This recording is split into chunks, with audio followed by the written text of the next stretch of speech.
kaixo berriz denoi eta ongi etorriak jardunaldi hauen azken zatiari.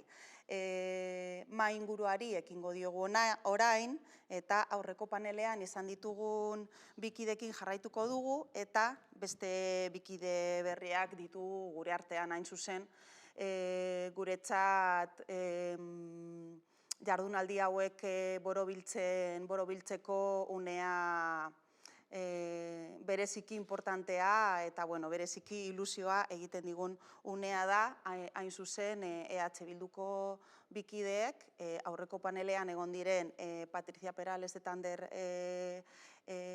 Rodríguez, dakizuen bezala Nafarroako eta EAEko parlamentarioak, partekatuko dute espazioa mugimendu feministako bikiderekin. Gurekin daukagu Naia Torrealdai eta Jone Arrazola. Naia Torrealdai Bilgune Feministako kidea da, eta Jone Arrazola Bizitzak Erdigunean koordinadora feministako kidea. Orduan, hasteko, beraiei pasako diegu hitza, euren planteamenduak gurekin partekatzeko. Egia esan, eta jardunaldi osoaren zehar argi geratu zaigu erronka oso handia daukagula aurrean eta komplikatua definitzea. Panel, azken mainguru honekin nahi dugu danok aldarrikatzen dugun Euskal Zaintza Sistema Publika Komunitario horretarantz transitatzeko zeintzuk izan daitezken klabeak. Horietako asko jada atera dira bi egun hauetan, orain unea proposa da mugimendu feministarekin espazio hau, elkarrizketa hau irekitzeko, eta gako horien gainean ikuspegi desberdinak amankomunean jartzeko, eta epe luzeko izango den eztabaida honi gure ekarpena egin ahal izateko. Esan dugun, hasieratik esan dugun bezala, eta aspalditik mugimendu feminista aldarrikatu edo esan duen moduan, zaintzena datozen urteetarako erronka handienetako bat izango da gure jendartean eta orokorrean modu globalean. Zaintza lanzama asko handituko da datozen urteetan,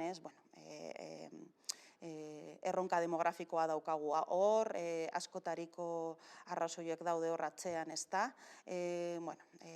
ereduaren, sistema sozioekonomikoaren eta neoliberala eta patriarkalaren bilakaera ongi dakigu, horretaz gain zaintza ereduaren joera,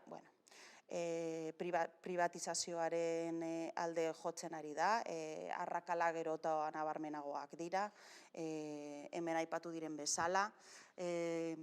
Bestetik, pandemiaren urte honetan gaia inoiz baino presenteagoa egon da diskurtso nagusietan, oso modu murritzailean eta neoliberalean, jendartean ere badago gaia hor pilpilean, dudari gabe talkak eta tensioak daude hor, ereduen artean, baina aukera bat izan daiteke edo izan behar da nahita ez gaia mahai gainean jartzeko eta danon artean saiatzeko irten bideak bilatzen epe laburrekoak, epe ertainekoak eta epe luzekoak. Bi egun hauetan atera diren hainbat konturen artean elementu, kontzeptu edo hitz batzuk izan ditugu hor, talka planak, proiektu pilotuak, komunitarioa, aliantzak, borrokak, prekarizazioa, aurreko panelean izan dugu aukera, jarraitu baldin baduzue, ez baldin baduzue jarraitu, orain izango dugu aukera hainbat gako eta kontu berriz mahai gainean jartzeko, Euskal Herri osoko, zaintza politika publikoen egoera saritu gara, iparralde, hegoalde, Nafarroa, Bizkaia, Araba eta Gipuzkoa, inposatutako nazio zatiketa eta zatiketa administratiboak eragina handia dauka hor, eredu desberdinak ditugu, ibilbide desberdinekoak, Nafarroan nabarmendu da, aldaketa gobernuak ekarri dituen aurrera pausoak, nahikoak ez direnak, baina dudari gabe aurreko joerarekin konparatuta positiboak gure ereduaren alde. Erronkak ere aipatu izan ditu Patrik, Anderrek ekarri digu EAEn dauden 3 sistema, ez baitago sistema bakarra, eta hor barruan dauden desorekak eta desberdintasunak. Iparraldeko egoera ere ezagutu izan dugu, gainetik bada ere, ez baititugu ez da datu zehatzak iparraldeari dagokionez. Eta, azkenean ikuspegi sindikal batetik, prekarietatea egonda erdigunean, gainera, azken urtetako joera kezkagarri baten aurrean gaudela, hainbat arlotan, eta lan hitzarmenen falta, arloaren feminizazioa, hor datu asko eta interesgarriak eman dira. Orain izango dugu aukera honen gainean gehiago aritzeko eta batez ere Naia eta Jonerekin partekatzeko gure kezkak, gure ustean klabea, gure ustean premiazko kontuak, epe luzerako egin beharrekoak, aliantzak nola, bakoitzaren rola, komunitarioa nola ulertzen dugu. Horren guztiaren gainean aritzeko, lehen pasako diegu hitza bai Jone, bai Naiari, beraiek nahiago duten urrenkeran, euren mugimendu feministaren aldetik, euren erakundetatik, zaintzaren gainean euren planteamendu politiko eta ideologikoa gurekin partekatzeko, eta hori ondoren elkarrizketa irekiko dugu danon artean. Orduan nahi duzuenean, Jone edo Naia, zuena da hitza. Eskerrik asko.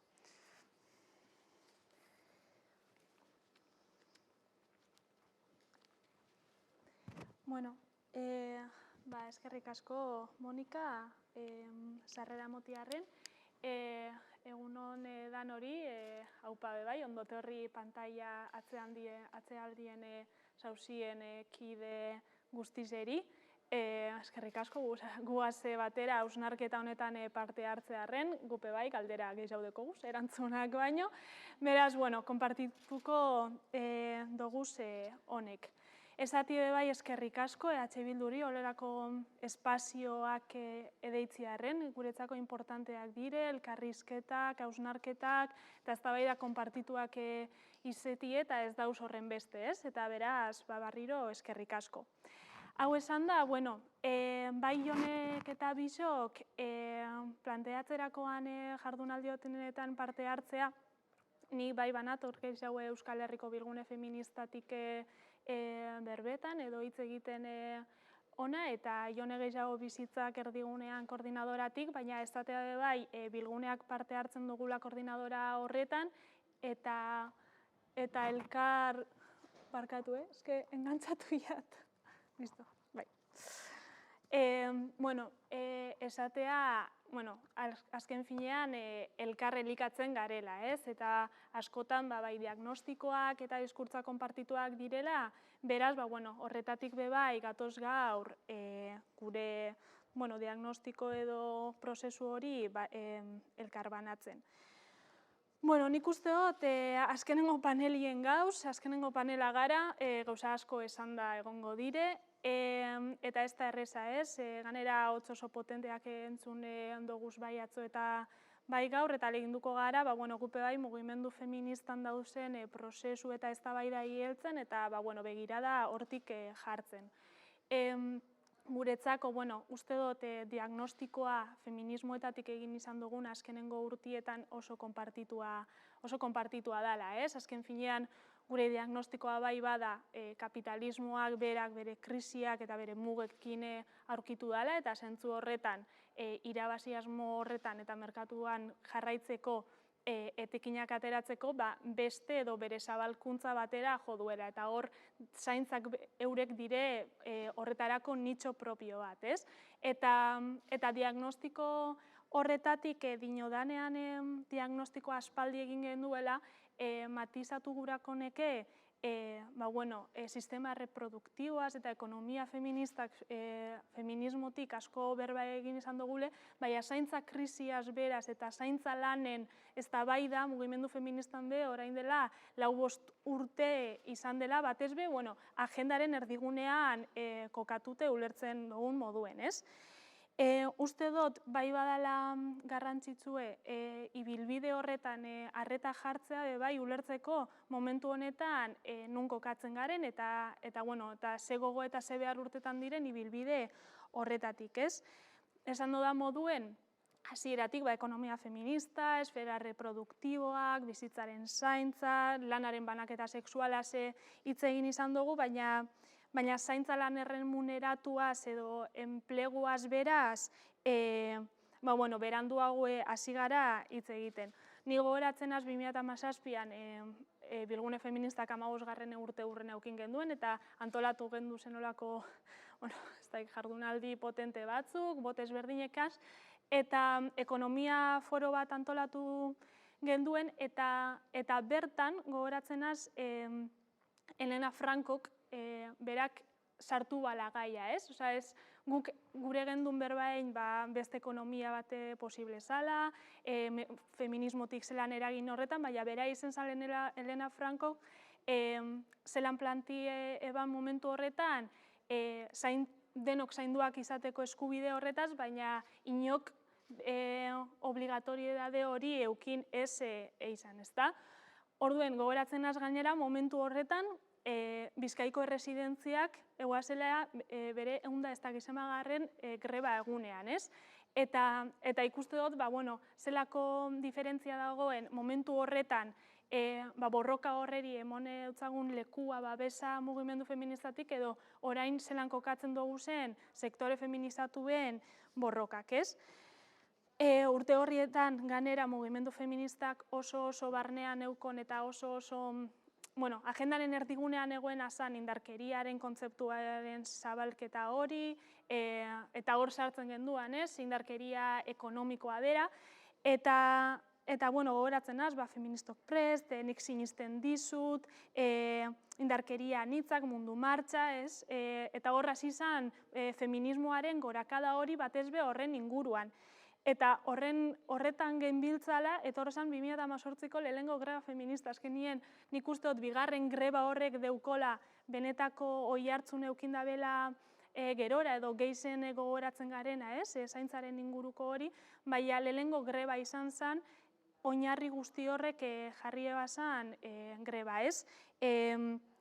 Horren ostien batez be, guretzako be bai Bilgune Feministan oso klabea izan zen trabajadoras no domestikadaseko kideekin egin genduen elkarlana, eta hor sentitu gendu esan zelan etxeko langileek egiten euskuen interpelazioa, ez? Atzo Miren Arangurenek egiten berba interpelazio horretaz, guk zelan egin genke, ez? Eta momentu horretan elkarlane horretan, eta mugimendu feministan eztabaidak horrela urtetan dire, beti, interpelazio baten bitartez, eta horretan benetan heldu geuntzon zaintza lanen edo afera horreri, ez? Momentu horretan 2019an greba feminista potente hori, gure txostena, zaintza lanen inguruko irakurketa, eta nik usteot greba horretan arreta jartzea importantea dela, hemendik aurrera egin nahi dugu zen prozesu edo eztabaida ezberdinei heltzeko, bertan mugarri esan zelako esperientzia bera, ez? Zelan antolatu zen eta zelan egin zen greba hori. Azken finean, aliantzetan oinarritutako greba bat izan zen, bai sindikatuekin aliantzak, bai sektore feminizatuekin aliantzak, identitate anitzak aintzate hartuz, eta komunitateak berak eukin zuen pisua kontutan hartuz, ez?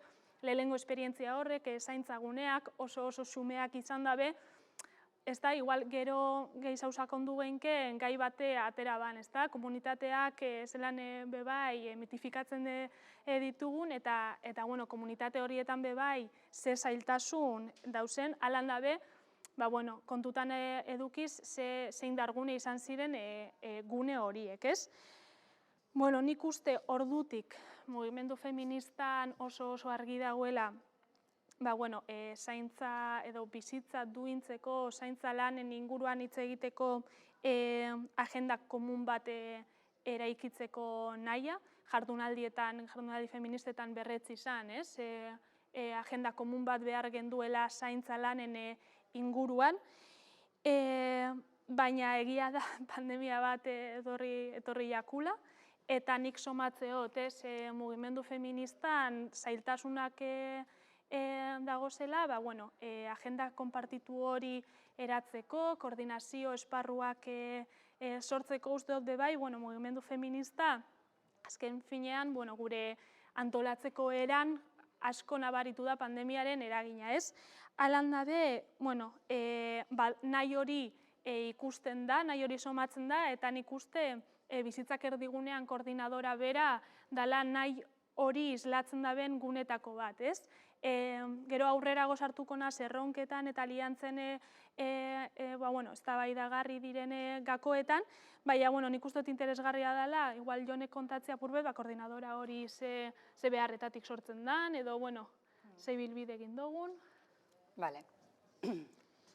Bai, kontestu hortan, aurreko urteko martxoan, COVID-19arekin alarma egoera sortu berritan, eragile feminista batzuek ikusten duguna da gure ahotsa eta gure ikuskera ekonomiaz eta pandemiaren kudeaketaz egin daitekenaz egon behar zala nolabait artikulatuta eta izan behar ginela gai momentu horretan botere ekonomiko eta politikoari nolabait interpelatzeko, ezta? Orduan, desio eta nahi horretatik saretzen gara, eta esan moduan eragile feminista, sozial, sindikal eta alderdi batzuen batura bat ematen da hor, bizitzak erdigunean koordinadora sortuaz. Egia da, sorrerarekin batera estrategia bat, aldeko autua egin zela, hor dago bat bota zitzaiolako, momentu hortan, EAEko eta Nafar gobernuari, ez? Hain zuzen, mahai bat, elkarlanerako mahai bat sortzea eskatzen zana, eta hori etzen gertatu, interes politiko eta ekonomikorik ez egoelako, horretarako, eta gobernuetatik, zentzu murriztaile baten ulertzen delako esango nuke mugimendu feministaren erakundetzea, ez? Nahi gaituztelako gauza batzuetarako bakarrik, edo momentu batzuetan, baina guk eskatzen diegunean elkarlana eta mahai bat elkarsketarako, ez zaigu ematen, ez? Aukera hori, orduan, uste dugu hori problematizatzea, eta guretzat irakaspen sekulako izan zela, ez? Eskatu genuen zerbait eta esentzunarena egin zutela. Orduan, erakundeekin ere bai, gerora izan dezakegun hartu emana, guztiz baldintzatu duen zerbait izan zen. Hor dago, esentzunak izan ginen, baina, hor, badiot, ez? Sortu zen eragile feminista, sozial eta sindikalen bolako indar bat, eta hori ezin zen, ezer esan gelditu, ez? Orduan, hor bai, koordinadorak hasten duela ibilbide bat, batez ere, aurretik, mugimendu feministatik zaintzaren krisiaz pentsatutakoa eta esandako guztia, COVID-19aren testuinguru horretan nola aplikatzen zen aldarrikatzeko, pentsatzeko eta jendartzeratzeko asmo horrekin, ez? ze egia da COVID-19 garaian, badago horrelako ideia bat, ez, uste dut oso komuna dela, zaintza beharrak oso ageriko egin direla, nik espero dut hori mito bat ez izatea, ez? Eta benetan ageriko izateaz gain baikotzak dagokion ardura hartzea. Ze egia da, izan etxeetan zein enpleguan, zaintzaren ikuspegia, beharrak, guztiz aurgarri, guztiz pobretuta eta guztiz egoera prekarioan eman direla, ez? Eta COVID-19 kudeaketa politikoak ez dituela aintzat hartu baldintza horiek, behar horiek, eta hori, badela, pixkat, feminismotik behin eta berriz biztaratu nahi dugun kapitalaren eta bizitaren arteko tirabira eta sokatira horren adierazle, ez? Ez da interesatzen bizitzaren ikuspegi zaurgarri bat mahaigaineratzea. Eta hortara dator ere bai, ez? Egin baten hartu diren erabakiak eta nola hartu diren, eta zeintzuek hartu dituzten erabaki horiek, ze mugimendu feministako kideak ez gara horregon. Ez dutelako nahi izan gu horregotea, bai? Ibilbidea hasten dugu eta eragileen mahai horretatik ikusten dugun lehenengo premia da guretzako behar dugu diagnostiko bat egin, bai? Ulertu herrietan zer gertatzen ari den, etxeetan zer gertatzen ari den, sare komunitarioetan zer mugitzen ari den, eta enplegu alor feminizatuetan zer gertatzen ari den. Eta horretarako, esan moduan diagnostiko bat egiten dugu, eta horretarako jotzen dugu guretzat datu iturri fidagarriena direla herrietako eragile eta talde feministak, ez? Hori baino datu eta errealitatearen informazio iturri hoberik guk ez daukagu, eta esango nuke sisteman ez dela existitzen. Orduan, haietara jotzen dugu, dei bat egiten dugu, eta egia da oso harrera ona eta erantzun positiboa jasotzen dugula, 25 bat eragilek erantzuten dute, eta horrela osatzen dugu diagnostiko bat, pixkat zaintzaren ikuspegi oso zabaletik.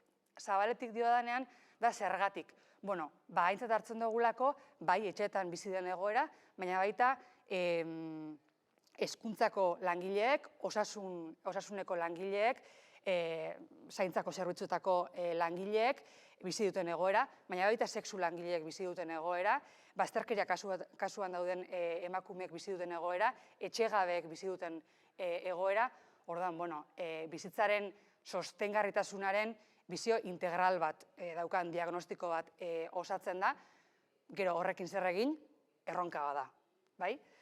Konturatzen gara, COVID-19ak kolpatu duela anbito guztietan, eta COVID-19ari aurre egiteko neurriak ez datozela hori guztia asetzera.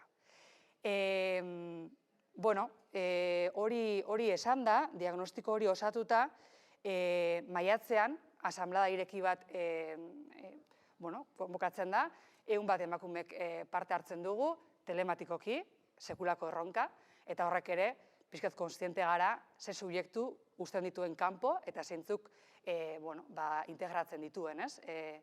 Saretzeko eta antolatzeko modu horrek, telematikoki izan behar izan zuen, eta helburua zen, pixka diagnostiko hori jendarteratzea, saretzea, hor geundela adieraztea, eta horrekin zer egin nahi genuen, horreri forma bat ematen hastea. Sekulako erronka. Baina egia da, asanblada horretan, koordinadora bera antolatzeko gidalerro batzuk ematen direla, eta hor, lan egiteko modu bat egonkortzen dela, ez? Eta hortik badaude bi material oso esanguratsu lan horren emaitza moduan, ez? Jendarteratu direnak modu batean. Bata da, zaintzaren nozioaz hitz egiten duen argumentario bat, eta bestea da, Euskal Zaintza Sistema Publiko Komunitariorantz eramango gaituen ekintza plan bat, bai?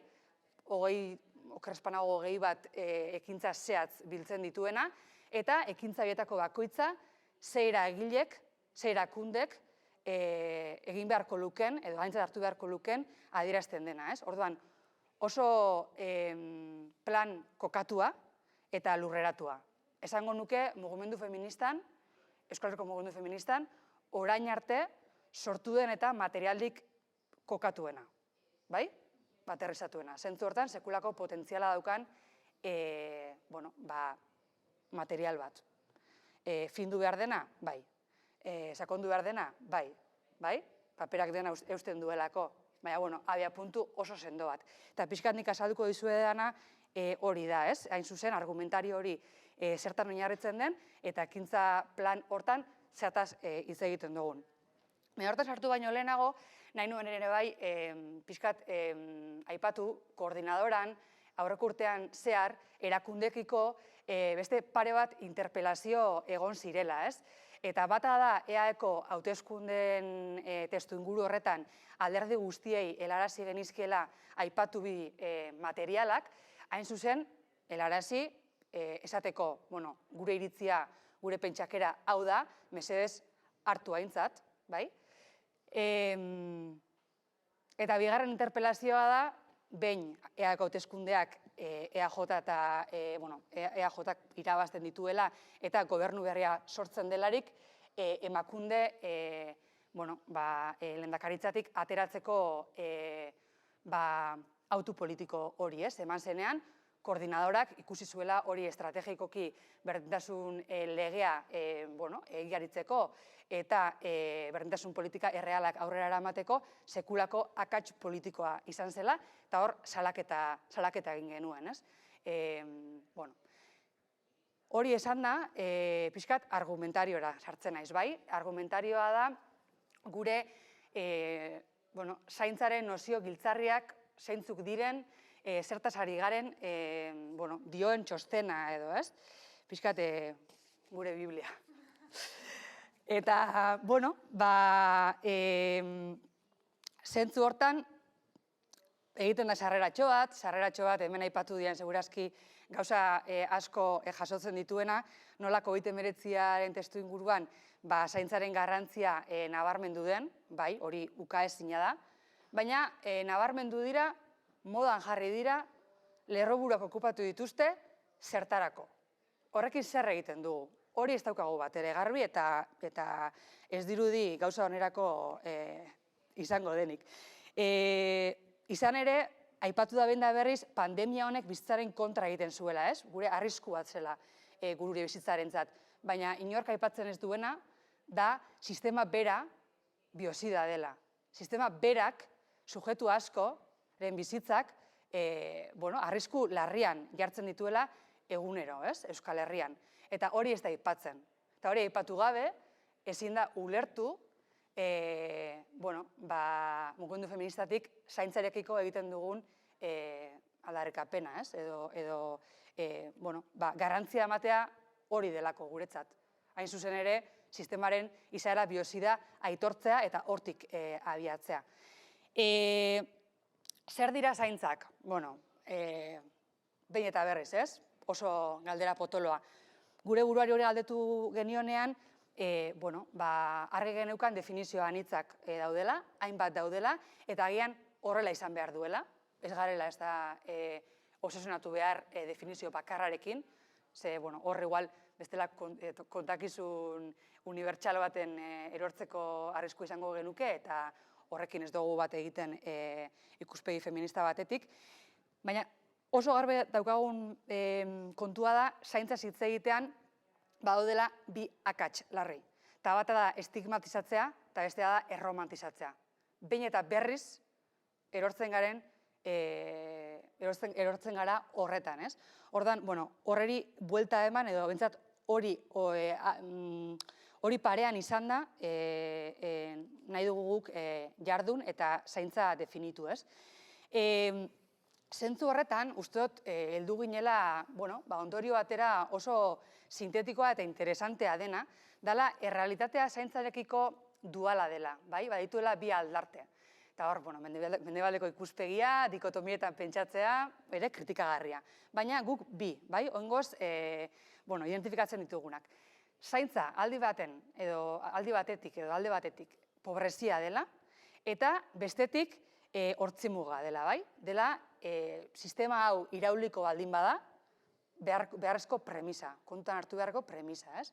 Orduan, pobrezia, pixkat katea, pobretzen usteltzen gaituena, inkluso hiltzen gaituena, baina, hiltzen gaituena diot, antolatzen den moduagatik, baina hortzi muga, ez? Pixkat, sistema kapitalista kolonial eta heteropatriarkala irautzeko palanka, itxasargia, bueno, guri gustatzen zaizkigun hitz horiek, ez?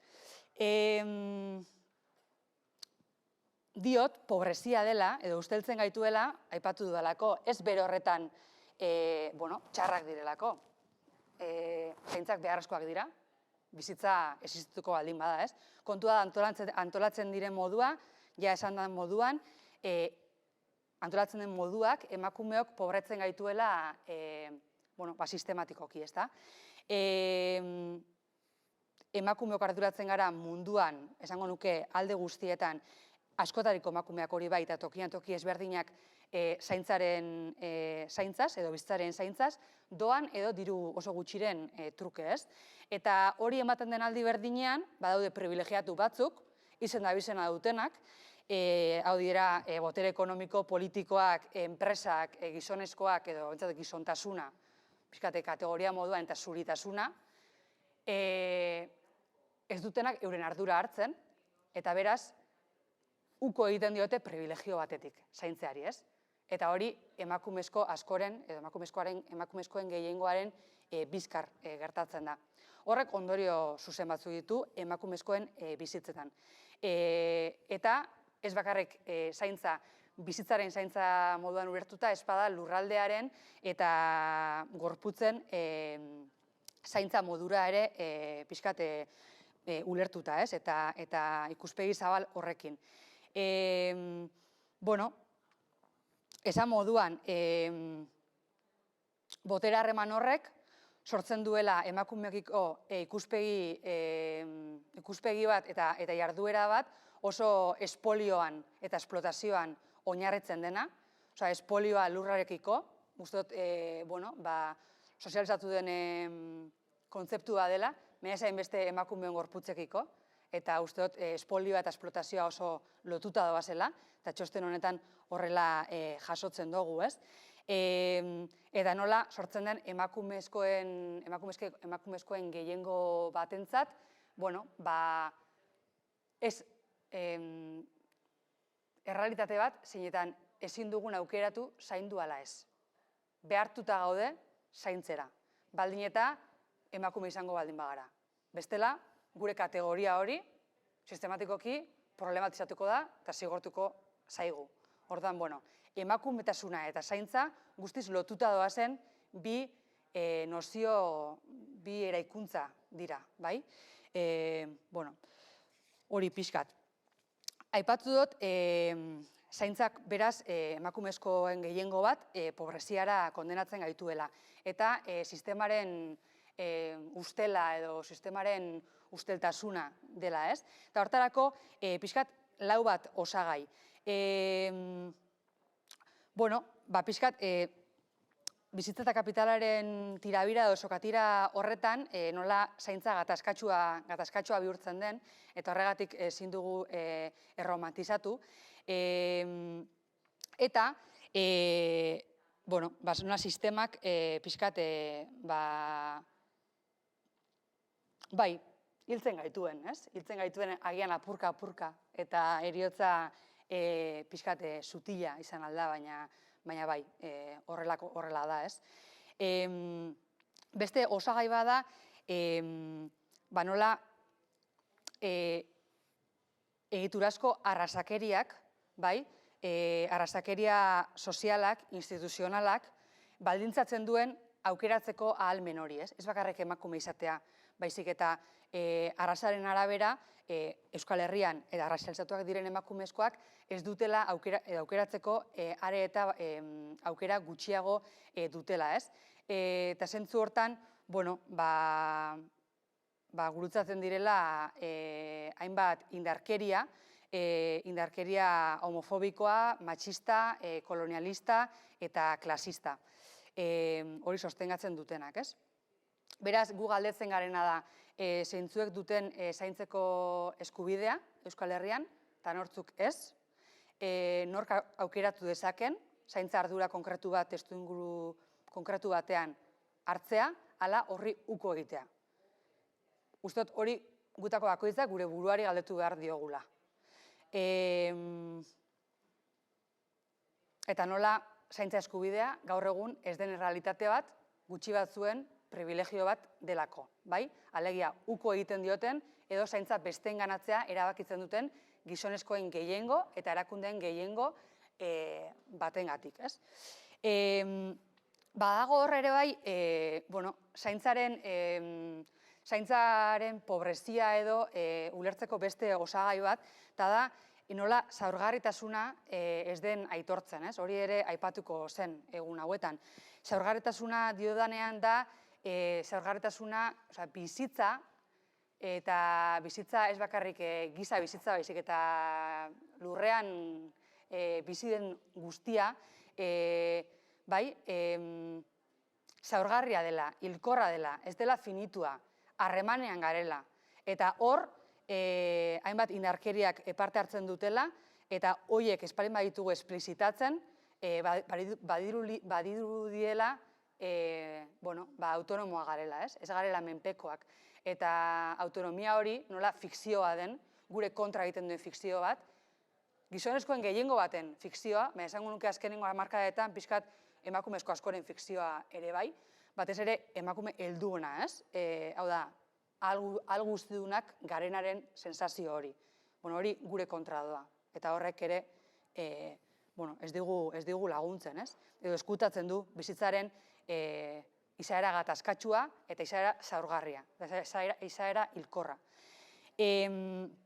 Horregatik egin batean, diogu, zaintzaileak edo gure inguruan zaintzen gaituzten oro eskutatzen dugula, ez? Privatizatzen dugula, intimora eramaten dugula. Zergatik hori ikusarazteak, bai ala bai, eramaten gaituelako estenatoki batera, zeinetan aitortzen den, bai behar ditugula zaintzak, ez? Elkarren zaintzagatik espalitz hilda geundekela, ez? Ordan, eskutatzen da, ez zaigulako interesatzen, pixkate, autonomoaren fikzio hori ezabatzea edo desmontatzea. Zer gehiago, nola zaintzak, diot, estigmatizatzen denean edo erromantizatzen direnean, hor badago oso gauza kuriosoa gertatzen ari dena, eta da, ikuspegi feminista batetik inkluso, zaintzak nola karga gisa izendatu bizi diren, ez? Eta noski, lan zama bat, gehiegizkoa existitzen delako emakumezkoen gain, baina zaintza karga da edo zaintza bizitzarako oinarrizko elementu bat da. Diot, kargak badaukadalako estigmaren eta negatiboaren pixkat kutsu hori, ez? Eta zentzu hortan, nola ulertzen dugun segun eta noren zaintza gehiago kargatzat edo gehiago zehose desiragarri edo romantikotzat. Eta zentzu hortan uste dugu adinekoen eta adin txikikoen artean dagoen ezberdintasuna, maigaineratu behar dugula, agerikoa dela, oso modu ezberdinean tratatzen eta balioaztatzen ditugulako adin txikikoen zaintzak, eta zentzu hortan adibidez amatasunaren proiektua, edo gure gurasoen edo gure auzokideen nagusien zaintza, ez? Zentzu hortan sartzaroaren estigmatizazioak pisu asko, eta handia dauka. Bai, hortaz ere gero hitz egin dezakegu. Eta nola, azkenik, pixkat zaintzeak ere pobreziara garamatzan, gure denbora zaintzara dedikatzeak, izan doan edo oso diru gutxiren truke edo enplegu moduan, zigortzen gaituelako sozialki, zigortzen gaituelako ekonomikoki, fiskalidade aldetik ere bai, eta nola horrek ondorio batzuk dituen. Eta ondorio horiek adibidez biztaratzen ari dira behin eta berriz emakume pentsionistak, ez? Egin duten bizi autu batengatik ari direla ordaintzen gaur egun. Eta ordaintzen pobrezia bat, bai? Beraz, guk dioguna da hori injustua dela eta guk zor historikoa daukagula emakume horiekiko eta hortan erakundeek ardura hartu behar dutela, bai? Sozialki eta ekonomikoki ere bai. zaintzaren ikuspegi pobretua edo ustela. Bizteratzez aparte, aipatu dut, argumentario honetan, azpimarratzen dela, zaintza berrantolatzea dena irautzea dela, ez? Osea, badaukala palanka, itxasarri eta hortzimugaren izaera hori. Izan ere, premiazkoa dela uste dugu, zaintza ulertzea behar moduan, guztion erantzunkietasun moduan eta eskubide moduan. Uste dut, hiru izaera horiek, beharra, erantzunkidetasuna eta eskubidea presente izan behar ditugula.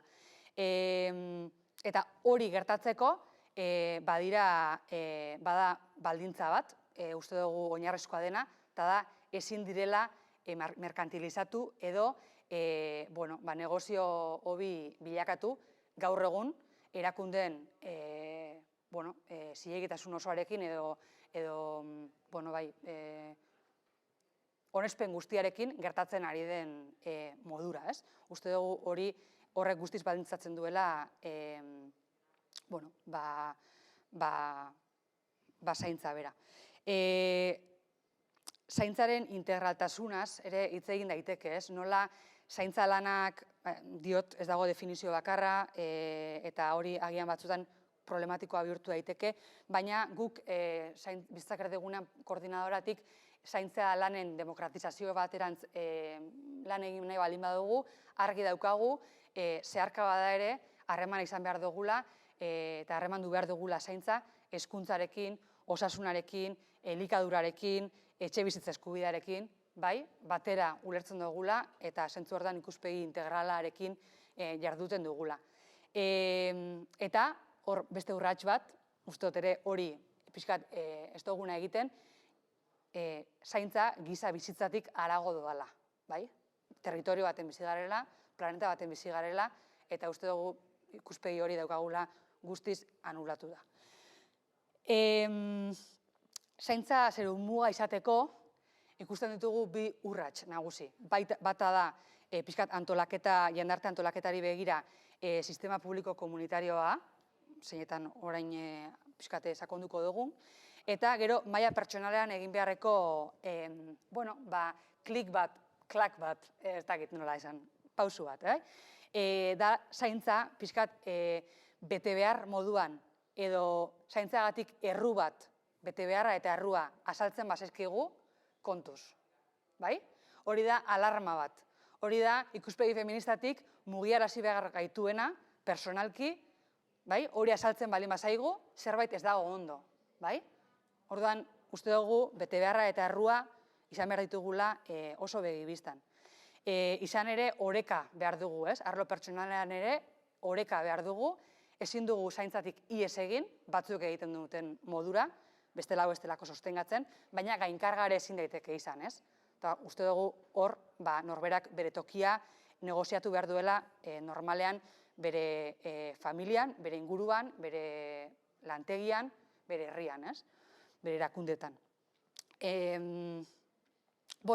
Hau esan da, pixkat pasatzen naiz euskal sistema publiko komunitario modura, pixkat guk zer ulertzen dugun, edo zeintzuk izango liratezken gidalerro nagusiak, ezta? Eta gidalerro nagusi horiek ze zentzutan, ez? Ze guk oso garbi daukagu, eta hori aipatuko zen, suposatzen dut, sistema publiko komunitarioa izan behar dela antolaketa eredu bat, zeinak bultzatuko duen, zaintzak desfamiliarizatzea, hau da, familiatik eta pixkat heteronormatibitatetik ateratzea, desmerkantilizatzea, hau da, gorputz batzuen espolio eta ustiaketan oinarritu barik irabazi asmorik izango ez duen jarduera bat izan beharko litzakela, eta zaintzak deskolonizatzea ere bai, ikuspegi antiarrazistatik, eta hor, pixkat, nola, nabardura bat feminismotik egiten dena barrura, bai? Izan ere, eragile feministoi, eta hortaz hartzen gara, pentsatzen dut egingo sindikal eta alderdiak ere bai, pixkat, ohartu behar garela gure egiteko moduak eta antolatzeko moduak ze puntura arte dian erakunde mistoetan, batez ere, zaintzaskoak, bai? Eta hori ze puntura arte dagoen presente. Ordan, bueno, pixkat barrura begiratzeko, bueno, arreta hori ere jarri nahi dugu. Sartuta pixkat ja materian, bai?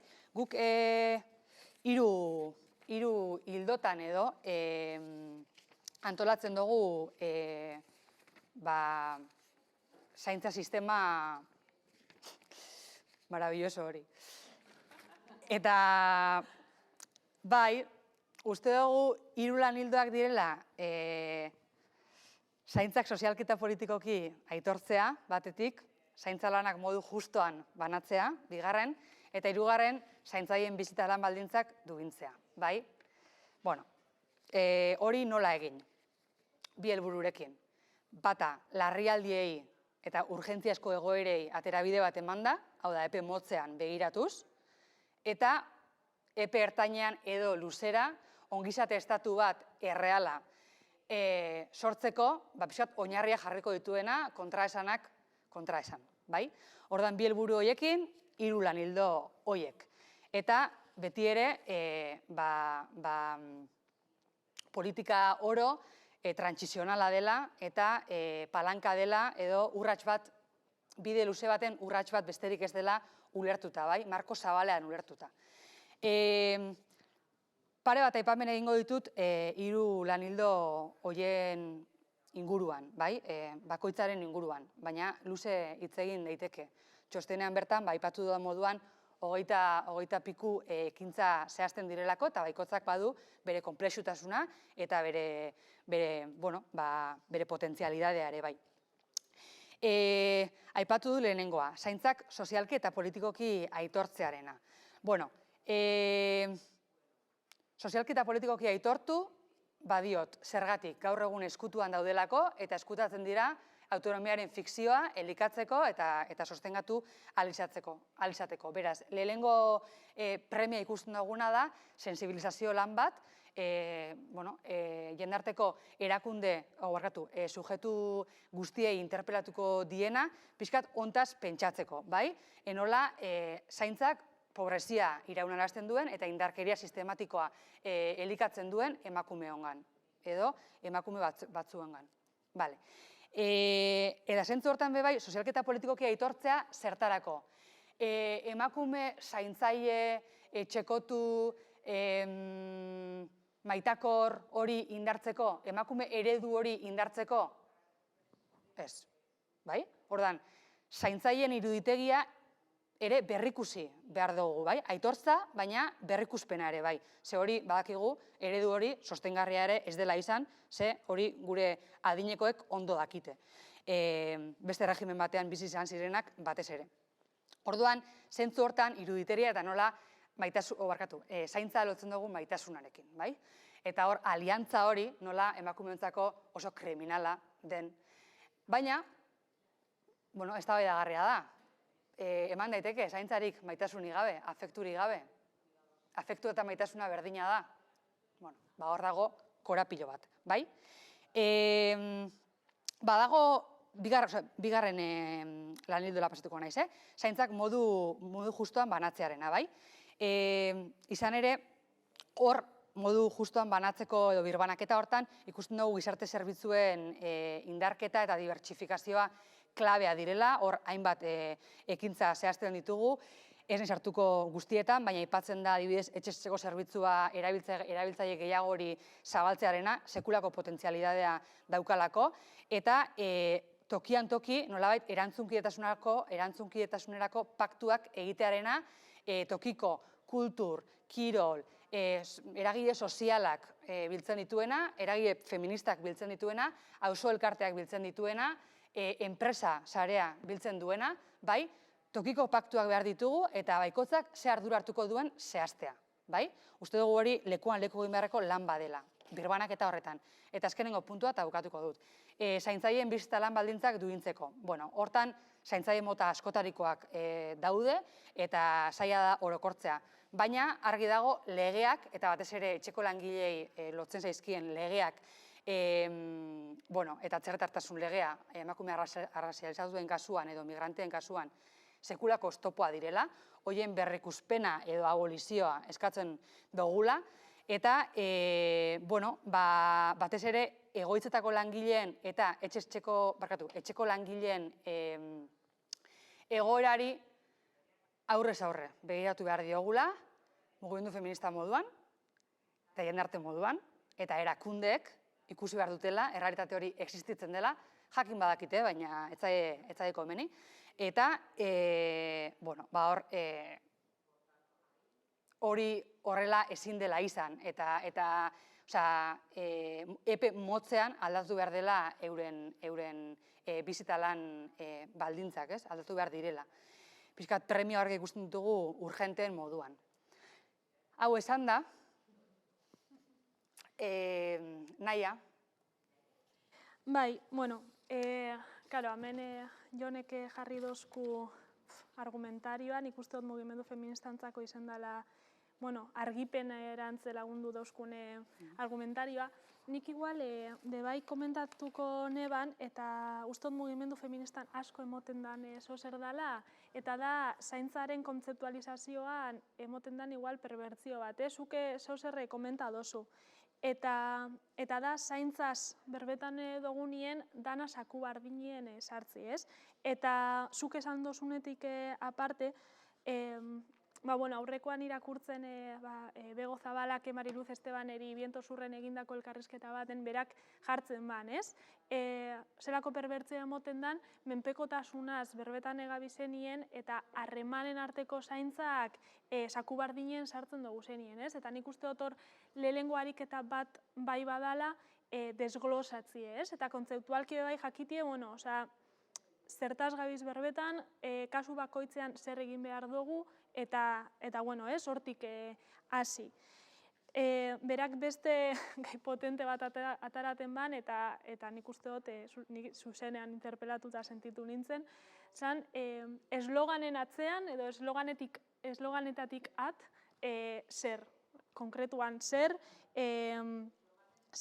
egiten gabiltza, mugimendu feminista, eta bultzatzen gabiltza, etxeko langileak babesten gabiltza. Nik uste dut dela erantzun bai eta eza, ez? Nik uste dut, hemen ikusten da egindako lan guztia, ez? Agendan dau, komentatu dut, erdigunean jarri dugu, niretzako greba feministan benetan lortu genuen, eta nik uste dut dela momentu bakanetarikoa mugimendu feministak jendartean, medioetan, erakunde, eragile, gizonak jarri bazela eztabaidatzen zaintzen inguruan, bestela beste martxoak 8 guztiak izan dira, berdintasunaren egunak, ez? Gure burbuietatik at, eta lortu genduan, ezta? Baina nik uste dut, beste alde batetik ezezkoa dela, hein handi batean, somatzen dodalako mugimendu feminista gauzela oso zentratuak gehien bat borroka diskurtsiboan, edo horretan ibili garela, eta beste eragile sektore batzuk urgentziei begira eta borroka urgente horretan, edo urgentzia horiei erantzuten dabizela, ez? Argi dau biak biher dugu zela, baina niretzako erronka bat da zelan uztartu, ez? Borroka horien babesa, borroka urgentzia hori erantzutea, eta ipar hori eta borroka diskurtsibo hau, ez? Alde horretatik, nik uste dut pare bat egin beharreko edo gako dauzela, guke bilgunetik bai ikusten dugu, ez? Zaintza lanen sozializazioaz edo demokratizazioaz hitz egiten dugunean, prozesu kokatu ez, hitz egiten dugula, Euskal Herriko errealitate eta borroketatik abietzen diren borroketaz eta gabiltzala, ez? Horretarako, esperientzia komunak eta autonomoak egon behar dira, egon izan dira, pandemian erdigunean sortu ziren zaintza sare horien esperientzia oso interesgarria da. Nik uste dut egia da, balorazioetan gerora urten dela, oso eredu asistentzialistak ez zirela, baina eredu horretatik ze bizi berritu aldugu eta kasu askotan zelan publikoarekin ze harreman eduki duten oso interesgarria dela. Eta niretzako hor ematen dozku gako bat, eta zuk esan dozu moduan, tokian tokiko esperientziak behar ditugula, eta hor udalgintza bera da gako bat, ez? Ikusten dugulako, eta Euskal Gobernuan, momentu honetan eta Nafarro Gobernuan, oso zaila dela horrelako proiektu bat aurrera eramati, ez? Nik uste dut zuek baino hobeto jakingo dozuela, baina uste dut udaletatik eta udalgintzatik asko dagoela egiteko eta aukera asko dauzela. Norabide horretan, Euskal Zaintza Sistema Publiko Komunitarioa gabiltzanien, bai, niretzako hor dago klabea, hau da, nozio ezberdina erantzuten eta urgentzia horreri bai erantzuten, berrantolaketa, dibertsifikazioa, publifikazioa, hitzarmen kolektiboen aldeko borroka hori, eta bestetik gizonek, instituzioek, komunitateak ze ardura hartzen da bien. Eta hor beste gako importante bat da sentsibilizazioaren beharra, eta hor urtetan jaku.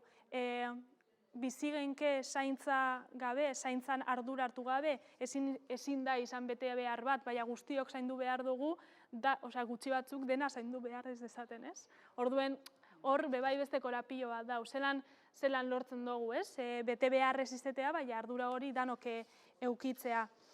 Eta beste alde batetik, une puntualen indarra eta arnaz luzeko prozesuak. Nola eta zeren baitan egiten dugu zen, ez?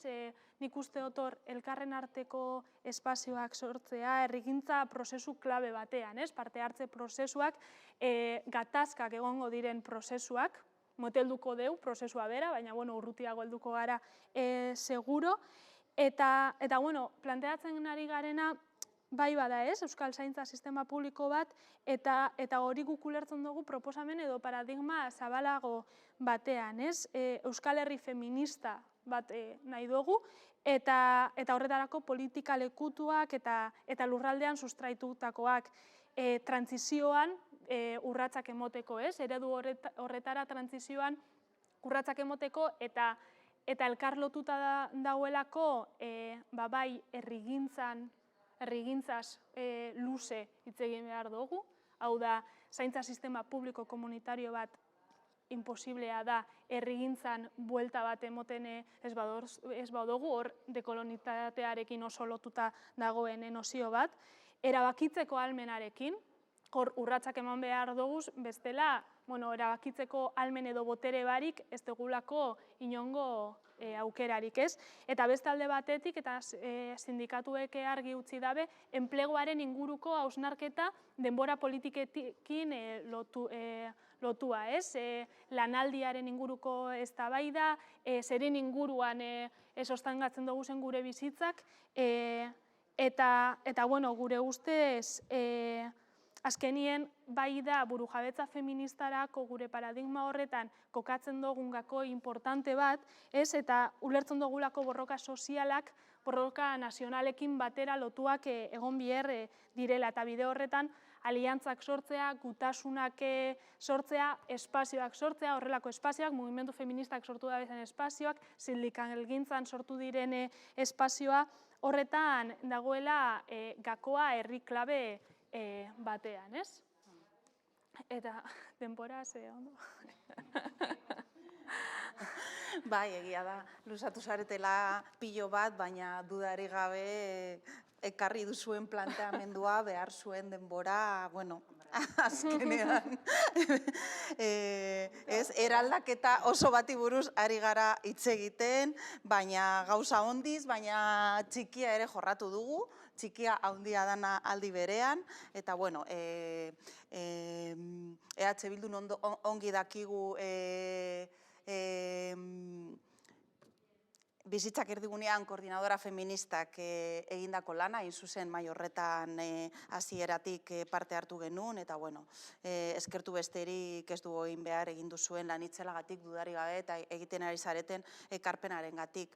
Orain ni gehiago luzatu gabe utzi nahi nien denbora orain arituko gara, elkarrizketa ireki bat izango dugu lauron artean, pasako diogu hitza Anderri eta Patriri nahiko balute, resonatu diesun zerbait, edo aipatu nahi baldin baduzue zerbait modu laburrean, edo komentatzeko, edo zuen artean interpelatzeko, nahi duzuen moduan, ditugu, sartu dira galdera batzuk ere, ikusiko dugu ea denborarik ematen digun dana bukatzeko, bestela argi dago, hemendik aurrera jarraitu beharko dugula hauekin. Ordun, Ander eta Patrik nahi baldin baduzue zerbait aipatu, zerbait komentatu esandakoaren arira, zuena da hitza. Eskerrik asko. Bai, nik kontu bat azpimarratu nahi dut, eta bada, guri helarazitako enplazamendua edo interpelazioa, eta bereziki gobernuei, bai Nafarroako gobernuari eta bai Euskal Erkidegoari.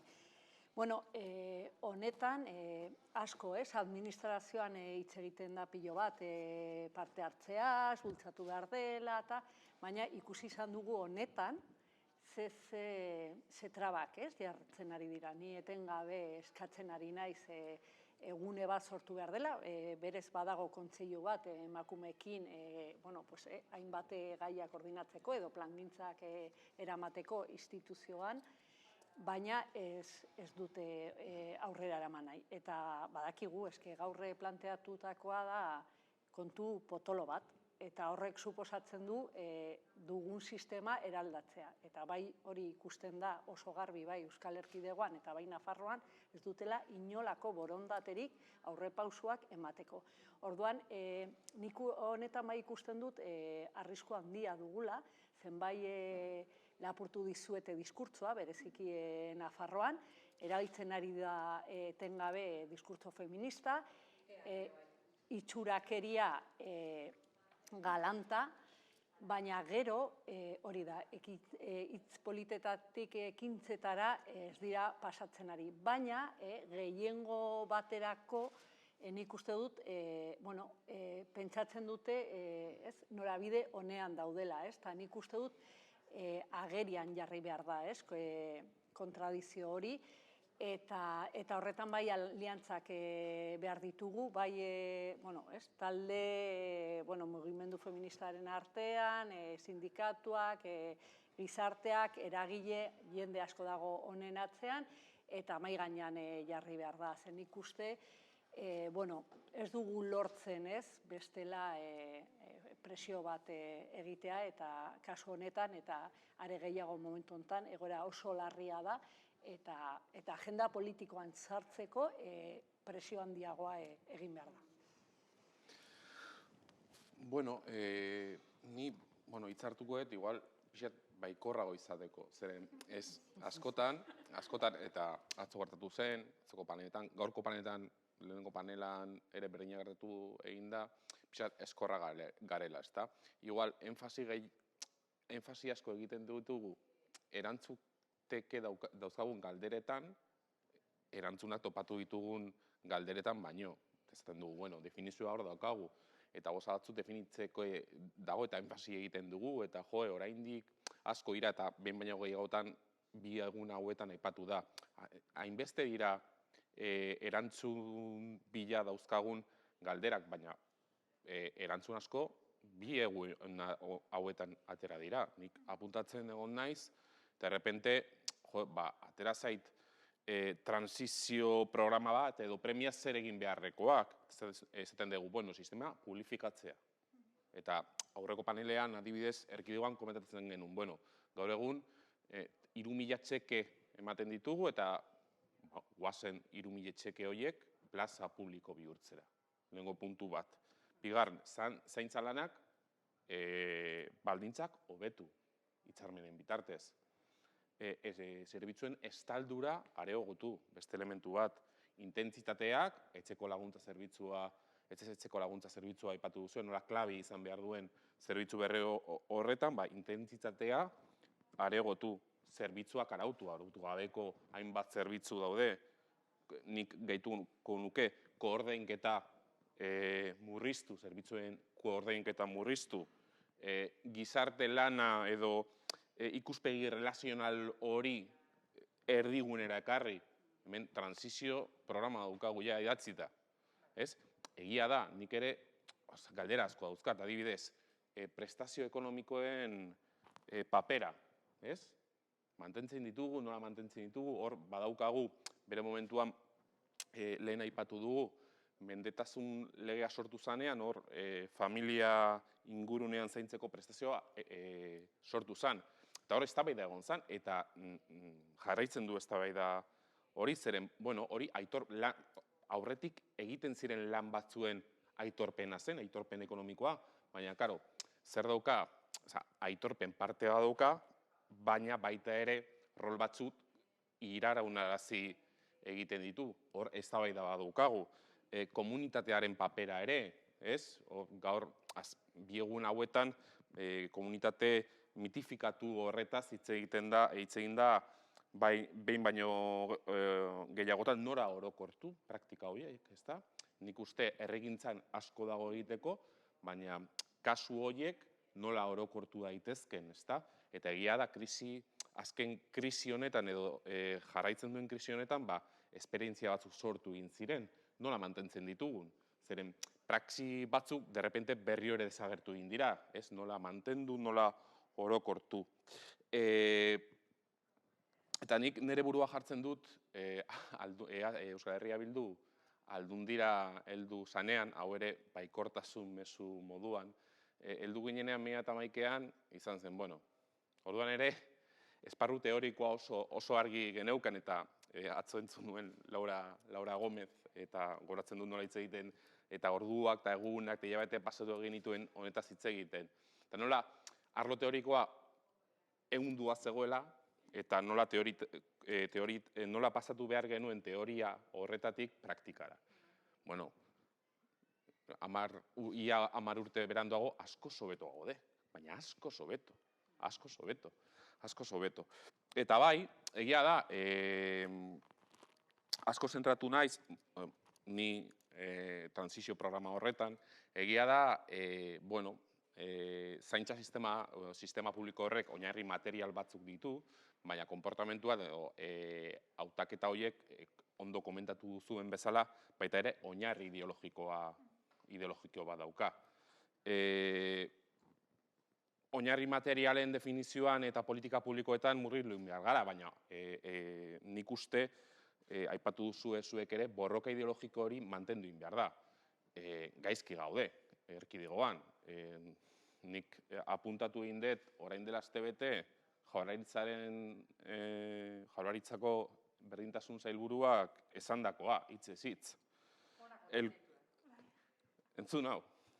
El cuidado familiar es expresión de un vínculo y un compromiso habitualmente voluntario, que obedece también al deseo y la expectativa de ser correspondidos y de corresponder, por lo que el cuidado familiar ha de ser una opción a preservar. Hau bota zuen Jaurlaritzako berdintasun sailburuak. Orduan, borroka ideologiko hori mantendu egin behar da, eta gainera aurpegiratzen digute eztabaida instituzionalean, esparru instituzionalean, guk aldarrikatzen dugunean sistema publikoa garatu egin behar da, ez digute, queréis terminar con la familia. Termino horietan ematen ari da eztabaida, beraz, borroka ideologiko hori beharrezkoa da mantentzea ere. Bai. Danok, bueno, askok daukagu gogoan, eta oso ondo ekarria Ander. Bai, estapen keskagarri hori egia esan. Igual, bueno, nik galdera asko ditut buruan, baina lehen etxin nahi nitun kanpotik sartu diren pare bat, eta bueno, gero igual agian jarraitu dezakegu geratzen zaigun denbora. Bale? Ongi iruditzen baldin bazaizue. Orduan, hau da, Ebak Donostitik erantzun nahi duenari. Bueno, zaintza bereziki familia eremuetan dauden emakume horien bidez kudeatu dela aipatu da egunotan. Familien osaera aldatzen dijoan neurrian, edo Jonek esan moduan privilegioez baliatuta ez dutela zaindu nahi erabakitzen dutenean, beste emakume batzuk ari dira leku hori hartzen, zaintza transnazionalen bidez. Zaintzen egituratze justu eta burujabe hori eraikiko badugu, hutsune hau nola gaindituko dugu?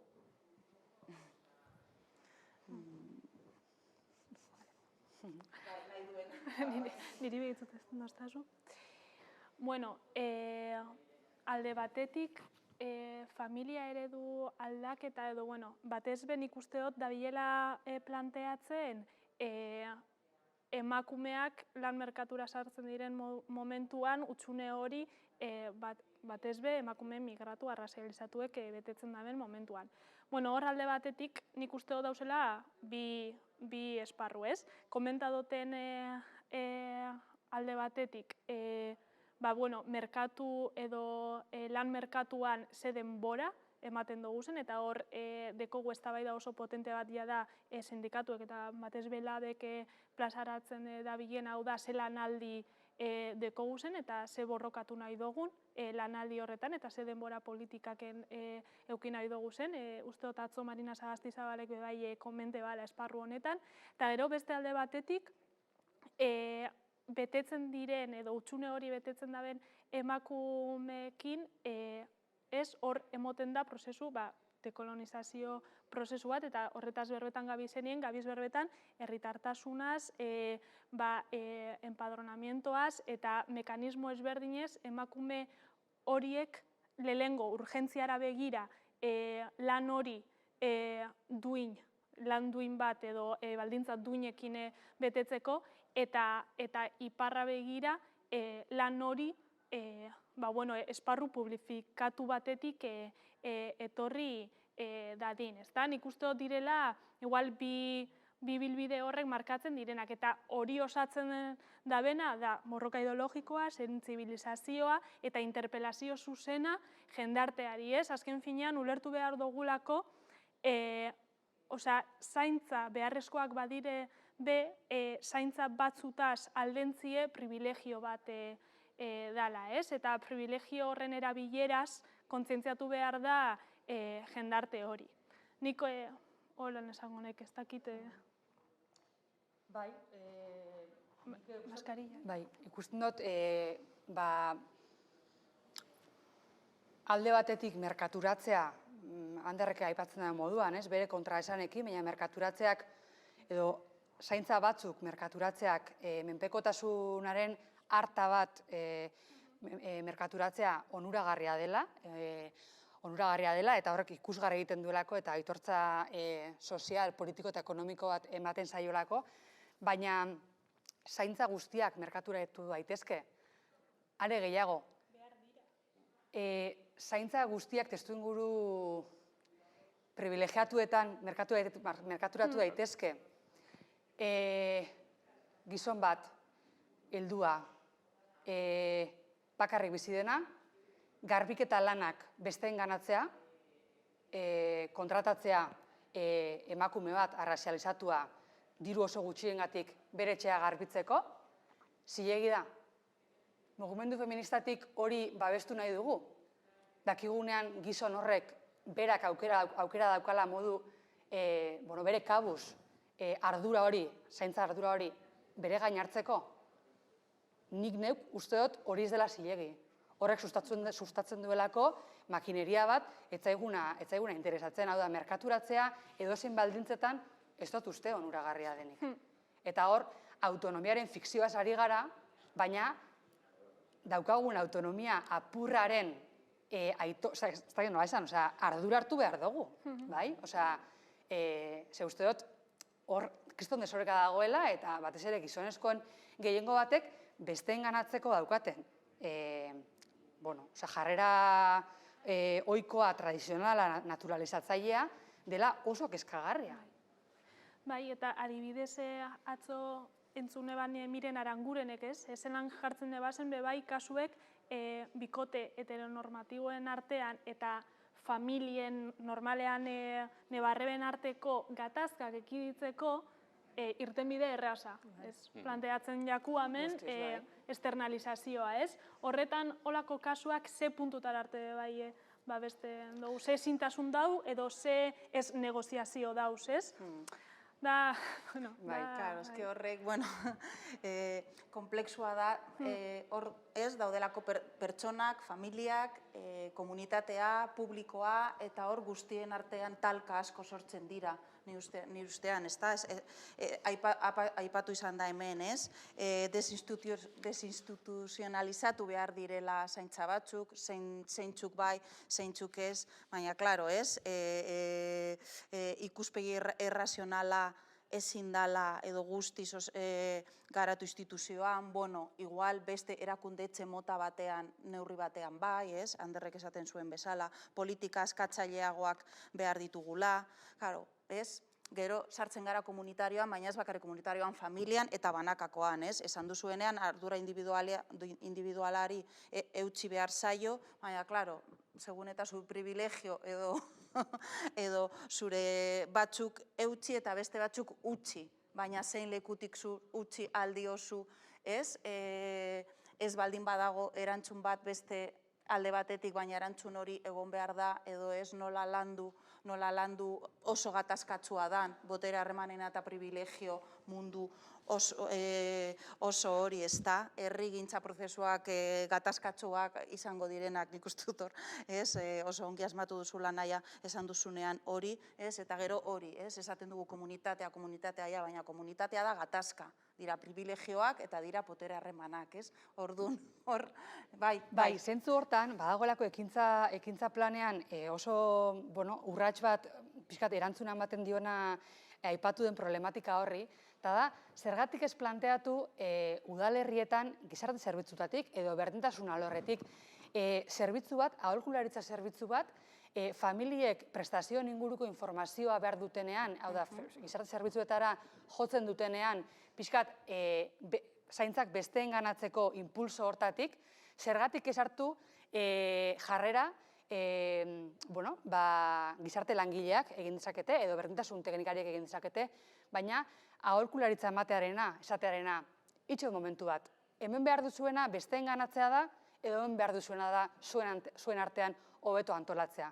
Eta negoziazio prozesu hori normalean gatazkatsua izaten den hori normalean etxe barruan, atetik barrura, eta pribatuan eta indarkeriaz egiten da jakinda, gu proposatzen duguna da, bitartekaritza zerbitzu hori publikoa izatea, eta sustatzea familiak horra joatea hitz egitera. Piskat, hori dinamizatu edo gidatuko duen profesional baten eskutik. Gure ustez hori guztiz onuragarri izango litzake. Beste hainbat arlotan, aholkularitza ematen dan modu berdinean, ez? Uste dut, erantzunkide izaten ere ikasi behar dugula oraindik, eta ikasteko behar dugula laguntza hori edo babes hori, eta hori udalerritatik eman daiteke. Gizarte zerbitzuetan gizarte lan egitea. Hori da. Arazo bat daukagu. Azkenengo urteetan izandako sistema, gizarte zerbitzuetako sistema izan da, gizarte langileak administrari bihurtu ditu. Hori da. Eta gizarte lana, nire taleki batek esaten duen moduan, es el trabajo relacional, ez? Hori sustatzea, eta hori erdigunera ekartzea, eta sistemaren erdigunera ekartzea.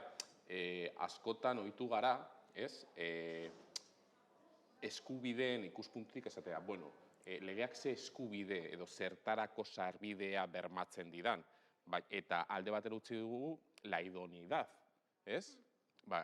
Ekarri dezagun hori berriro ere erdigunea esadez, mediante prescripción, una trabajadora social, o también, evidentemente, desde la perspectiva de la igualdad, dices, es idóneo esta prestación, es idóneo, hor, adibidez, zuk adibidea jarri duzu, ez decir, familian diagnostikoa egitea, egokia da, egoera jakin bat, esan ez, zilegi egiten dut prestazio ekonomiko bat ematen dudalako familia zaintza hori ematea, naiz eta badakidan, zenolako egoeretan hitzartu den, hitzartu edo inposatu den rol hori. Horretaz ere, hitz egin behar dugu, eta hori ere erdigunera ekarri behar dugu. Eta ez bakarrik familiaren barruan. Zergatik ez dute planteatuko orain COVID garaian adibidez eraikin askotan eta auzo askotan harremanak egin dira, harreman berriak egin dira, eta baikoitzak dituen zaintza beharren inguruko sekulako jakituria dago, ez? Lehen igual eskutuan zeuden realitate batzuk biztaratu direlako. Zergatik ez planteatu, eraikin batean edo auzo batean batzuk inplikatu nahi dute eta sare komunitario bat sortu, eta hori antolatzeko gizarte zerbitzutara jo, eta esan, bueno, behar dugu hau antolatu, lagunduko gaituzue, ez? Batzuetan igual modu autonomoan eta autogestionatuan egin aldelako, baina beti ez daude, ez denbora, ez herramientak hori negoziatzeko, ez?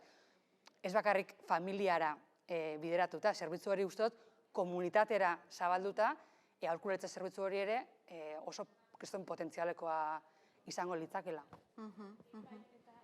Aurreko adibidean jarri dozunen, nire interesgarri iruditzen jat, ze gizon txuri heldu hori, bere etxeko asuntoak arreglatzeko kontratatzen ez dakit berak edo bere ingurukoak edo bere seme-alabak, pertsona bat, seguramente emakume bat, garbiketa hori egiteko, ez? Nik uste dut hor bebai, kasu horretan interesgarria dalako bebai kokatzea, horren atzean zer dagoen, ez? Etxeko langileak askotan bebai maigaineratu dabe, euren lana ez dela bakarrik etxea garbitzea, edo dala bebai afektibitate hori ematea, ez? Eta hor atzean zer dago, pertsona horrek daukan bakardadea bebai betetzea, eta niretzako adibide honekin bebai, ez? Zelan zein irtenbide moten dotzagu, komunitatearen barnean, ze espazio sortzen dira bakardade horrek betetzeko, ez? Uste dut lehenez, zure hitzartzean, Patri, komentatu dituzu Iruñeko prebentzio talde komunitarioak, ez dakit hauek honekin lotuta daude, nola artikulatzen da hori ez, osoetako jendea eta publikoarekin harremana. Izan behar den gure rola, kasu honetan, eta justo orain gogoratzen ari naiz atzo izan genuen Donibaneko aurkezpen bat, hor sortu da kriston sarea, adineko pertsonen artean, kriston antolakuntza egin dute, pandemian kriston indarra hartu duena, eta orain, atzo etorri ziren dirua eskatzera, esaten zuten, favorez, administrazioaren burokraziak ez digu oztopatu jarri behar, momentu honetan. Osa, diot, kasu honetan, batzutan, modu naturalean sortzen direnean, eta gure papera izan behar da errastea, eta atzo, adibidez, parlamentoaren esaten zen, ez, diru laguntzen bitartez izango duzu aukera, baina hau modu honetan, eta beraiek, kriston antolakuntza egin duten benetan pasada bat, ze zarea bakardaderi aurre egiteko, jarduerak amankomunean jartzeko, elkar lana hori eta elkar laguntza sustatzeko, olako momentuetan, olako proiektuak mahai gainean jartzen direnean, administrazioak bai ala bai sustatu behar ditu, errastu, eta oso sinplea da. Eta holako adibideak sortzen ari dira pilo bat. Ni euskalgintzatik nator, eta hori Iruñan, adibidez, hori eredu asko bizi izan ditugu. Eta batzutan, administrazioak oztopatzen ditu holako proiektuak. Eta hori nik uste bada kriston arduragabekeria, eta hori ere mahai gainean jarri behar da zen. Hori da, izan beharreko papera edo. Eskerrik asko, Patri.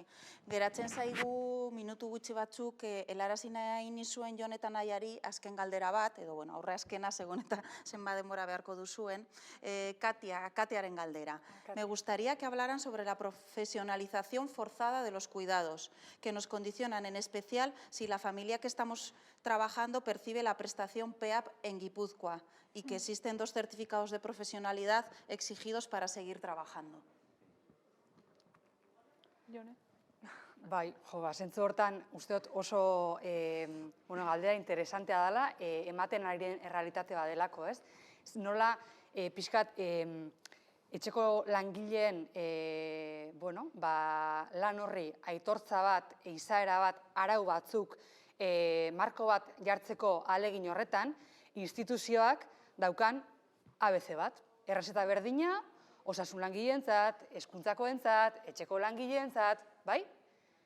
Eta ez du ikusten, etxeko langileen errealitatea, hau da, errealitate soziologikoa, zein den.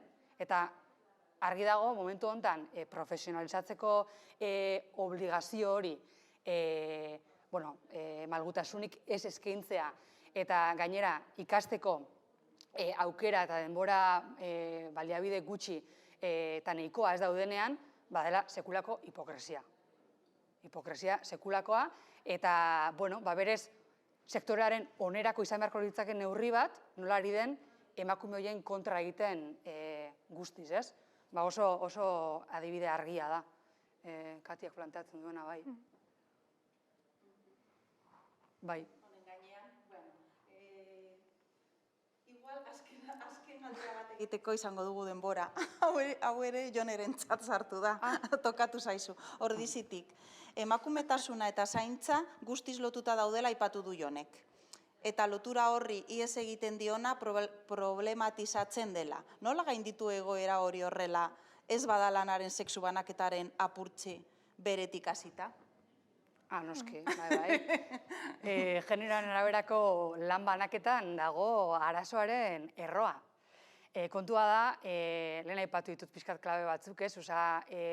Gure testu inguruan, gure bizitza personalean, lan banaketa hori sostengarria ez dela pixkat ikusarazten dizkiguten intuizioak, emozioak, identifikatzea da lehenengo urratsa, eta zentzu hortan aipatu ditut errua eta bete beharra, bai?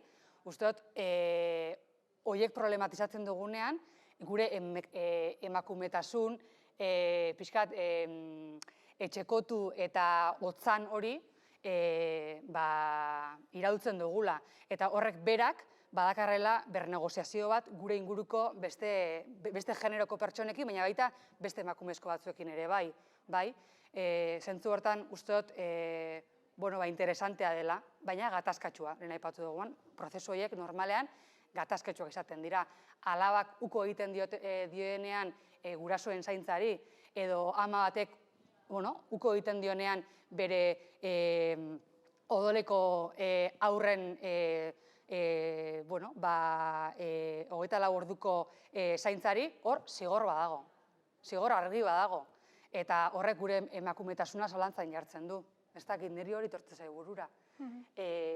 Uste dute, bai, zu mugitzen zarenean, ezinbestean zure ingurukoak mugitu behar direla. Eta normalean zure emakumetasuna zalantzan jartzen duzunean, zure ingurukoak ezinbestean euren generoa eta generoatiko bete beharrak eta eskubideak eta privilegioak mugiarazten dituztela. Bai. Eta hor dator, negoziaketa, jalduntzea, boteretzea, zelan konpartitzen diren gauzak. Eta indarkeria kasu pila bat. Hori da. Normalean, urrats hori ematen denean, familietan ematen dira indarkeria kasu bortitzenak, bai? Emakumezkoek orain ere COVID garaian oso larria da, indarkeria matxistaren errealitatea, eta txostenean hainbaten diagnostikoan jasotzen da, ez? Nola etxekotuta egon ginenean eta tarteka egotea tokatu zaigunean, hor ez daukagu negoziatzeko apenas aukerarik tokatzen zaigulako eustea. Noiz dator gatazka, atera algarenean eta frente egiten dugunean erasotzaileari, ez? Orduan ematen da indarkeria, bai. Eta, ez eskalada hau izaten ari da indarkeria askokoa. Bukatu behar dugu, eskerrik asko Patri, Ander, bereziki Naia eta Jone gurekin tarte hau partekatzeagatik, nola ez eskerrik asko ere aurreko egunetako hizlari eta moderatzaile guztiei, gure bizitza eta gure eredu osoa eraldatzeko letra larriz askotariko elementuak atera dira bi egun hauetan. Berriz ikusi beharko ditugu eta entzun tentuz panel guztiak, gako guztiak mahai gainean jartzeko eta lanean, borrokan, gatazkan jarraitzeko datozen egun eta urteetan. Ponentzia guztiak igoko dira, orduan eskuragarri egongo dira. Niri, besterit geratzen zait, eskertzea, esan dudan bezala, hizlari eta moderatzaile guztiei, eta eskertu nahi dut ere eskutuan lanean dagoen jende guzti hori, hau posible egiteko, teknikari guztiak, kamara atzean daudenak, itzultzaileak, gure janaria prestatu dutenak, espazio hau garbitu dutenak, hori gabe ezinezkoa izango salako hau dana antolatzea, jarraituko dugu gai honekin mahai gainean dudari gabe, gozatu asteburuaz, nire aldetik hau da dena, eta orain bai itxiera emateko honi Arnaldori pasako diotitza. Nahi duzuenean, Arnaldo. Bai, eguardion guztioi, eta, lehenik eta behin mila esker gonbidapenagatik. Jardunaldi hauek kontestu zehatz batean burutzen ari dira, besteak beste Euskal Herria Bilduk bere 10. urtebetetzea ospatu egiten du, eta baita ere kongresu prozesu batean dago, eta beraz kontestu zehatz horretan egiten dira jardunaldi hauek. Baina ezohiko kontestua ez du horretan bakarrik erreparatzen. Ezohiko prozesu batean gaude, ezohiko kongresu batean gaude, ez bakarrik pandemia baten erdian gaudelako, eta horrek agerian utzi dituelako hainbat gauza, baizik eta ezohiko planeta batean eta ezohiko koiuntura politiko-historiko batean bizi garelako. Zentzu horretan, Euskal Herria Bilduk oso argi du, datorren hamarkada trascendentala izango dela gizateriarentzat, ez bakarrik Euskal Herriarentzat, baizik eta munduarentzat. Munduan gauza haunitz gelditzen eta gertatzen ari direlako azken urte luze hauetan gizateriaren historian gertatu ez direnak, eta horrekin hasi nahiko nuke nunbait nire interbentzioa. Zeintzu dira gauza horiek, askotan aipatu ditut, ero batzutan aipatu ditut. Lehenengoa argi eta garbi gelditzen ari da, lehen aldiz gertatuko zaigula gizateriaren historian, termino politiko-militarretan, aukera handiak daudela hemendik urte gutxitara, potentzia hegemonikoa izan daitekena, Txina kasu, potentzia militarra ez izatea termino hegemonikoetan.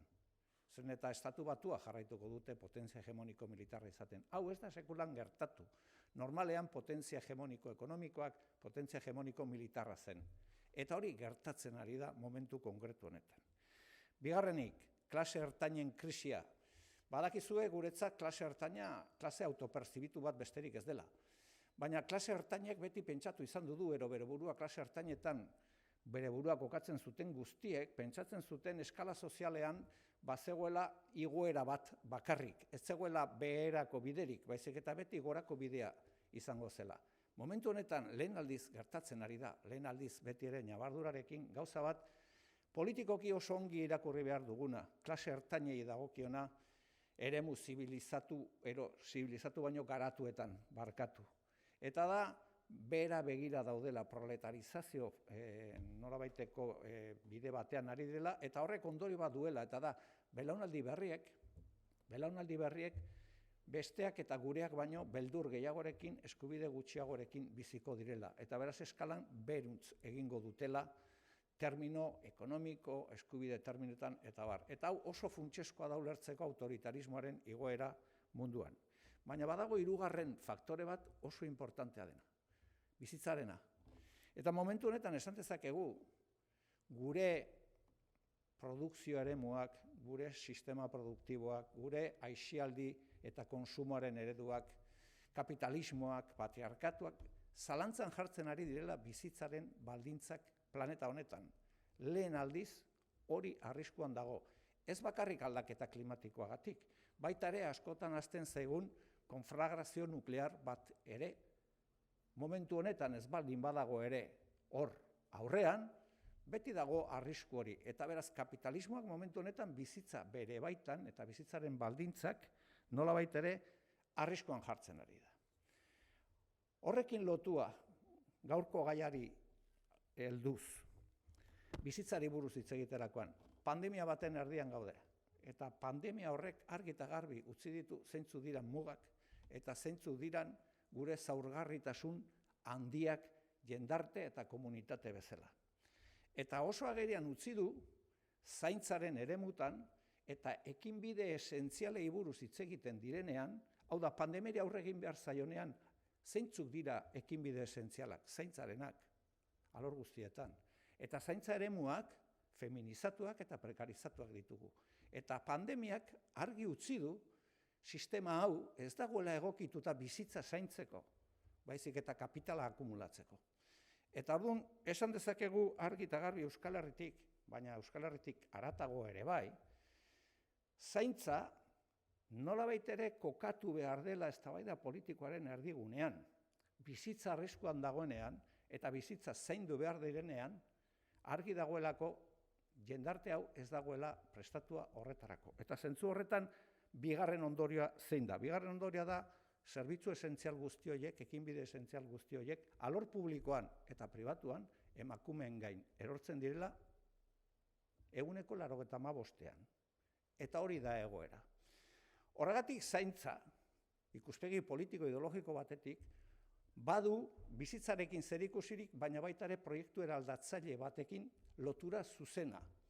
Ez dago demokratizatzerik bizitza, ez dago transformatzerik gure jendarteak, zaintzaren esparruan, ez badiogu erreparatzen horri eta hori bestera batetara ez badugu antolatzen. Badakit jardunaldi hauetan zaintzari buruz hitz egiten ari zaretela, zaintzaren kontzeptuari buruz hitz egiten ari zaretela, eta gehien bat, zaintza erdigunera ekarri nahi dezutela eta ekarri nahi dugula. Eta niri hori iruditzen zait funtseskoa.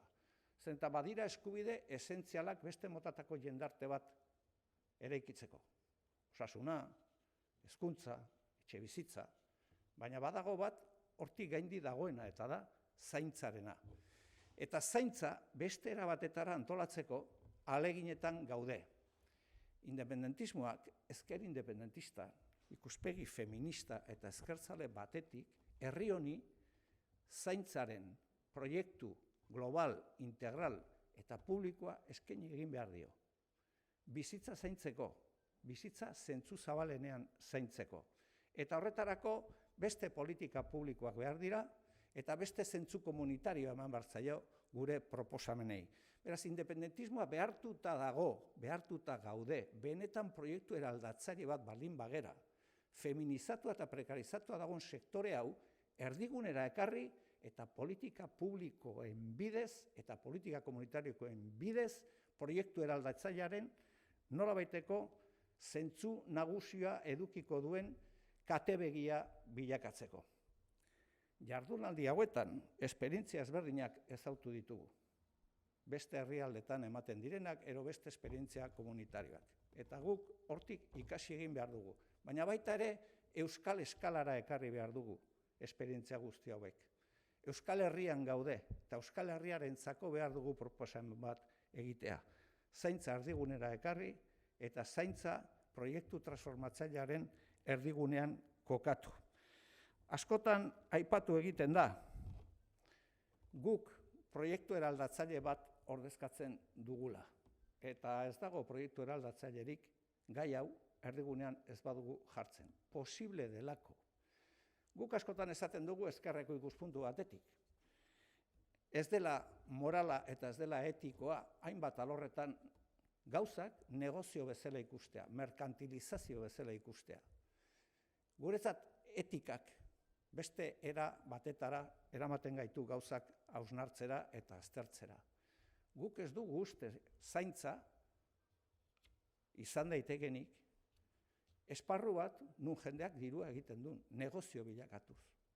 Guk ez dugu hori bera ikusten hezkuntzan, ero osasungintzan, ero beste alor batzuetan. Hori da ezkerra eta eskubiaren arteko ezberdintasun nabarmen bat. Hauek ez dira negozioak, hauek jendearen beharrak dira, jendearen eskubideak dira, eta babestu behar diren eskubideak dira. Zentzu horretan, ni Pepe Mujikista naizenez, eta beti ere beraien erreflexioak mahai batean jartzen dudanez, Pepe Mujikak gauza bat esaten du, eta askotan errepikatu egiten du, eta da jendarteak eta jendea zoriontsu izateko eskubidea du. Eta ezkerrak, toki askotan, Euskal Herrian ere bai, gauza askotaz hitz egiten du. Baina batzutan gauza batetaz hitz egitea falta zaio. Ezkerrak ez du bakarrik hitz egin behar aberastasunaren banaketari buruz. Hitz egin behar du ere aberastasunaren sorrerari buruz. Baina aldaketa soziala bada aberastasunaren sorrera nola egiten da, eta hor nola eukitzen dan kontuan ditugun arazo ekologikoak, klimatikoak, generozkoak, zapalkuntza sozialarenak eta bar, baina funtsean aldaketa soziala aberastasunaren banaketan kokatu egiten da. Baina horretan utziazue azken erreflexio bat egiten. Gizakiak gara eta biologikoki badugu gure denbora mugatua. Denbora ere aberastasuna da. Eta denbora arrakala badago ere mundu honetan eta jendarte honetan gizon eta emakumeen artean. Eta hori konpondu egin behar da. Mundu guztiak daukagulako eskubide osoa gure munduan eta gure bizitza mugatu honetan gure denboraren autogestioa egiteko. Eta hori ez da posible zaintzaren eremuan, administrazio publikoak ez baditu bere ardurak hartzen, eta ez da posible zaintza eremu pribatuan emakumeon sorbaldan erortzen baldin bada. Eta hori denei dagokikun transformazio psikologiko, politiko eta ideologikoa eskatzen digu. Nik badakit bidea beti ere zaila dela, baina pandemiak zerbait erakutsi baldin badigu gauza bat da. Gure bizitza biologikoki mugatua da, eta gainera ez gaude prestatua bizitza zaintzeko. Eta gainera badakigu bizitza zaintzen duten sektoreek feminizatuak eta prekarizatuak direla. Eta hori ez da jendarte justo bat. Hori ez da jendarte zuzen bat. Eta hori aldarrikatu bakarrik ez.